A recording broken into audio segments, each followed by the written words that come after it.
आप सभी को मेरा नमस्कार। आज मैं आप सभी के समक्ष कार्तिक मास के महात्म्य का 34वां अध्याय प्रस्तुत कर रही हूँ। आइए शुरू करते हैं। बोलो बांके बिहारी लाल की जय। श्री कृष्ण गोविंद हरे मुरारी, हे नाथ नारायण वासुदेवा। जय श्री कृष्णा। श्री हरि विष्णु भगवान को सच्चे मन से ध्याऊं।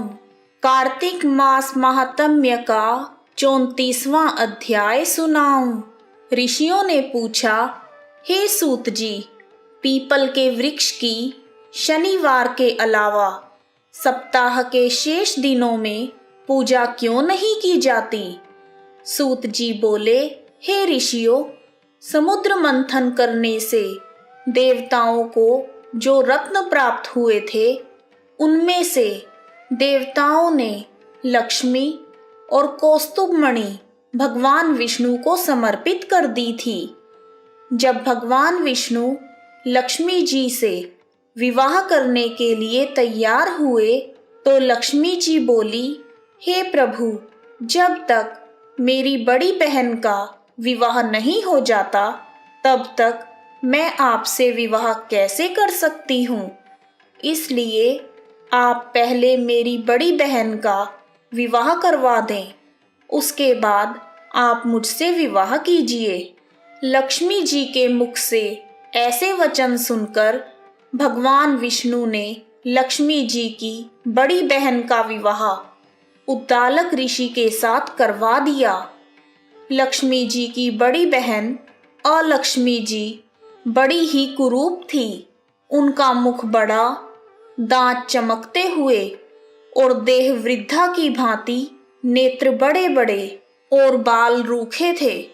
विष्णु जी द्वारा आग्रह किए जाने पर ऋषि उद्दालक अलक्ष्मी से विवाह करके उसे अपने आश्रम ले गए।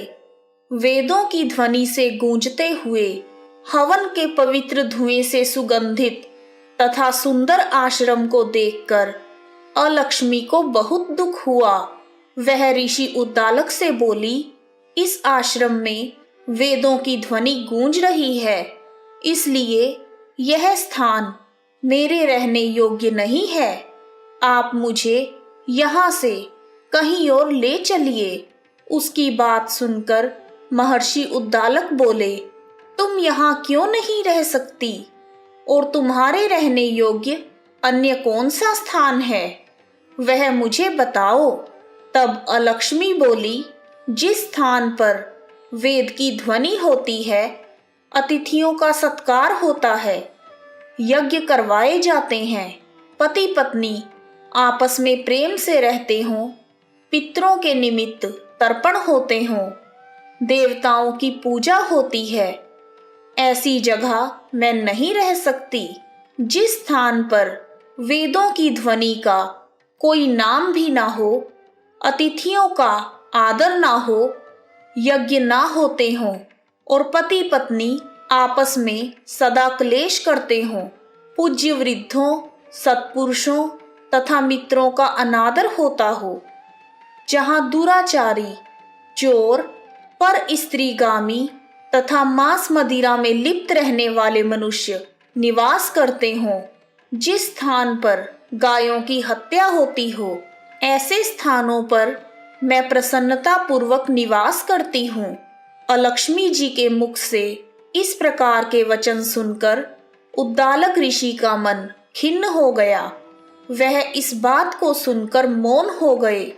थोड़ी देर बाद ऋषि उद्दालक ने कहा, ठीक है, मैं तुम्हारे लिए ऐसा स्थान ढूंढ दूंगा। जब तक मैं तुम्हारे लिए ऐसा स्थान ढूंढूंगा, तब तक तुम इसी पीपल के नीचे चुपचाप बैठी रहना। महर्षि उद्दालक अलक्ष्मी को पीपल के वृक्ष के नीचे बिठाकर उसके रहने योग्य स्थान की खोज में निकल गए।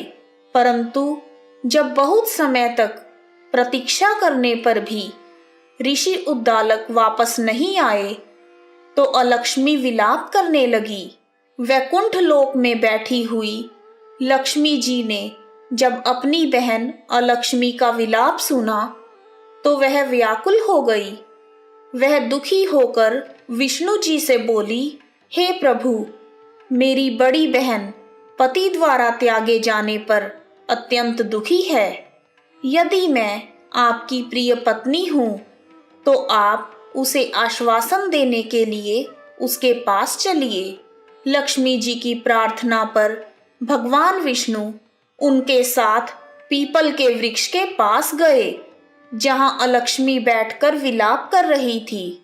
अलक्ष्मी को आश्वासन देते हुए विष्णु जी ने कहा, हे अलक्ष्मी, तुम इसी पीपल के वृक्ष की जड़ में सदा के लिए निवास करो, क्योंकि इसकी उत्पत्ति मेरे ही अंश से हुई है और इसमें सदैव मेरा ही निवास रहता है। प्रत्येक वर्ष गृहस्थ लोग तुम्हारी पूजा करेंगे और उन्हीं के घर में तुम्हारी छोटी बहन का वास होगा। जो भी मनुष्य पुष्प, धूप, दीप, गंध आदि से तुम्हारी पूजा करेगा, उस पर तुम्हारी छोटी बहन लक्ष्मी प्रसन्न होगी। सूत जी ने कहा, हे ऋषियों, मैंने आपको भगवान श्री कृष्ण, सत्यभामा तथा पृथु और नारद का संवाद सुनाया है, जिसे सुनने मात्र से ही मनुष्य के समस्त पापों का नाश हो जाता है और अंत में वैकुंठ लोक की प्राप्ति होती है।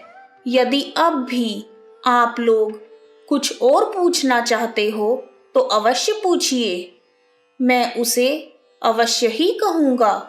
सूत जी के वचन सुनकर शौनक आदि ऋषि थोड़ी देर तक वहीं पर बैठे रहे। उसके बाद वह सभी बद्री नारायण जी के दर्शन के लिए चले गए।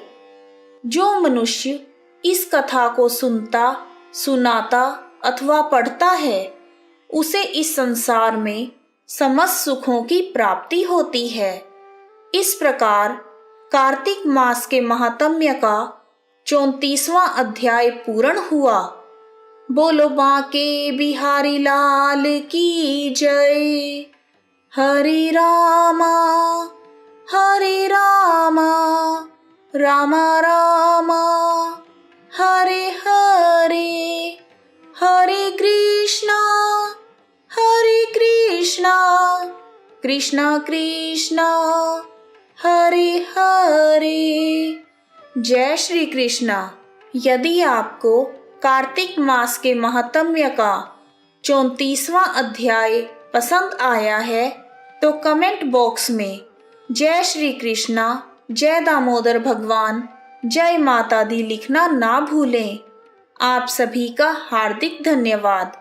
जय श्री कृष्ण दामोदर भगवान, जय माता दी।